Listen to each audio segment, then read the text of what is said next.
Nos metemos con el tema del día. En Estados Unidos, la Corte Suprema de ese país anuló el fallo Roe versus Wade este viernes, eliminando así el derecho constitucional federal al aborto en ese lugar. La Corte, dominada por una mayoría de 6 jueces conservadores, formada durante la presidencia de Donald Trump, revocó este fallo de 1973 al decidir sobre una demanda presentada por una ley que restringió el aborto en Mississippi. Así, los derechos de aborto serán determinados por los estados, a menos que el Congreso actúe. Lo venimos contando ya en programación especial desde hace varias horas, pero vamos a seguir analizando esta decisión judicial en Estados Unidos, en este caso con la escritora y politóloga Florencia Freixo. Gracias por atendernos, Florencia. Nacho Girón por aquí para la pantalla de CNN en Español. Primera lectura que hay que hacer sobre lo que sucedió. ¿Cómo estás, Nacho? Muy buenas tardes. Bueno, en realidad lo primero que tenemos que saber es que la revocación de este fallo se da a través de la interpretación de otro fallo que tenía que el Tribunal Supremo expedirse, que es un caso en Mississippi en donde hubo restricciones. Mississippi ha puesto una ley hace unos años en donde se prohíbe el aborto después de las 15 semanas y además se prohíbe sin ningún tipo de atenuante, como por ejemplo violación o que las madres corran vidas. Entonces, lo que hay que saber es que en Unidos, más allá de lo que fue el fallo Roe versus Wade, ¿sí? Se vienen generando restricciones en diferentes estados. Obviamente ya hemos visto en las noticias sobre el estado de Mississippi, sobre el estado de Texas, varias de ellas.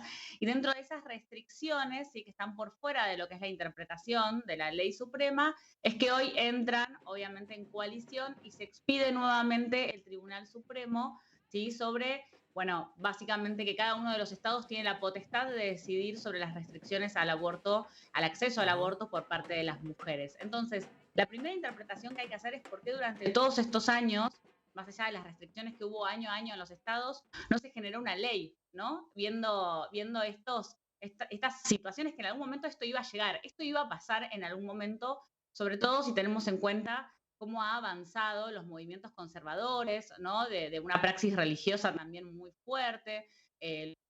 Trump, lo hemos visto sobre todo con el vicepresidente de Trump, que es el presidente de una de las organizaciones prohibidas más importantes en los Estados Unidos. Entonces, lo primero que hay que pensar es por qué esto todavía no fue ley. Bueno, la respuesta a esto es cuál va a ser el futuro de esta situación. Es que en Estados Unidos todavía no están dadas las condiciones para un trabajo transversal entre las mujeres de diferentes partidos, ¿sí? Y en los diferentes estados, como por ahí tenemos el ejemplo acá en Argentina. Mm.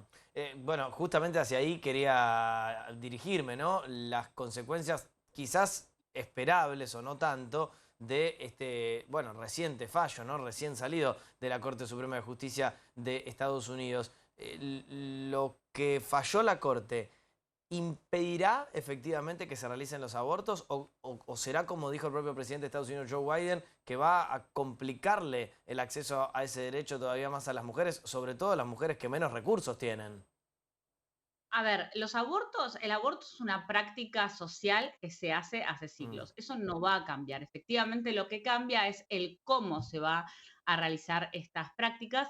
Hay noticias que están circulando, no sabemos todavía, digamos, no han sido oficiales, de empresas muy grandes, ¿no? Multinacionales que todos conocemos, que están ya hablando de que dentro de sus políticas laborales van a tener la posibilidad de que en aquellas oficinas que estén ubicadas en estados donde el aborto sea restrictivo, las empresas van a pagarle a sus empleadas que quieran practicarse un aborto el traslado hacia estados en donde el aborto no sea restrictivo, ¿sí? Mm. Ahora, lo más importante que tenemos que saber de este fallo, Nacho, es lo siguiente, es que el fallo tiene toda una interpretación que no habla solamente de la restricción respecto al aborto, sino que habla de las interpretaciones que pueden hacer los tribunales respecto a derechos que tienen que ver con la 14ª enmienda constitucional de los Estados Unidos, que habla de la libertad y del derecho a la privacidad. Con lo cual deja la puerta abierta para revisar derechos que tienen que ver con el matrimonio igualitario, el acceso a la anticoncepción y las relaciones afectivas, sexoafectivas, entre personas del mismo sexo. O sea, realmente es el Ujú. movimiento conservador generando una interpretación judicial que no es solo abarcativa de la cuestión relacionada a las restricciones del aborto, sino a todas las luchas que tiene Estados Unidos hace más de 100 años respecto al acceso a los derechos sexuales y reproductivos y a las libertades, obviamente, de Mm. amar a la persona que se desee.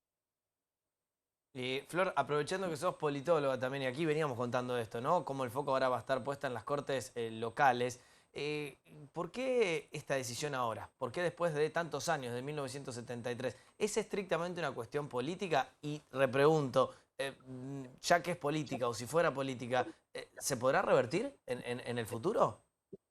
Bueno, yo deseo que se revierta y deseo, obviamente, digo, acá lo que va a suceder es, vamos a hacer una lectura micro respecto exclusivamente a Estados Unidos. Va a haber situaciones de prueba y error. Digo, en Argentina Mm, presentamos cuántas veces el proyecto hasta que salió, ¿no? Bueno, van a tener que pasar por ese proceso necesariamente, en donde van a haber muchos rechazos hasta que la sociedad entera pueda organizarse y se pueda generar esta transversalidad, y yo espero que el aborto se apruebe. Pero después hay que hacer una lectura macro, ¿sí? La lectura macro es que los movimientos de derecha están teniendo un discurso muy homogéneo, muy compacto, ¿sí? Respecto a cuestiones que están en la agenda de los feminismos hace años y que no es, esto no viene solo de Estados Unidos, lo hemos visto también en la región, en América Latina, lo vemos en Alemania, ¿no? Con el neofascismo ocupando escaños, con lo cual esta es la mirada que a mí más me preocupa respecto a una mirada hacia el futuro, ¿no? Hacia las estrategias que vamos a tener que construir,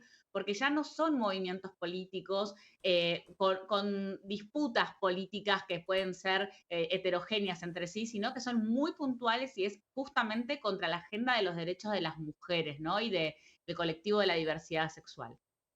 Así que bueno, bien, esta es mi sí. preocupación como politóloga. Ujú, bien, bien. Importante también complementar desde ese área lo que está sucediendo, el tema de que habla todo el mundo en Estados Unidos con manifestaciones en este mismo momento a favor y en contra, en frente de la Corte Suprema. Nos lo ayuda a analizar entonces la escritora y politóloga argentina Florencia Frejos aquí desde Buenos Aires. Florencia, muchísimas gracias. Nosotros ya seguimos con más CNN Redacción, edición Buenos Aires.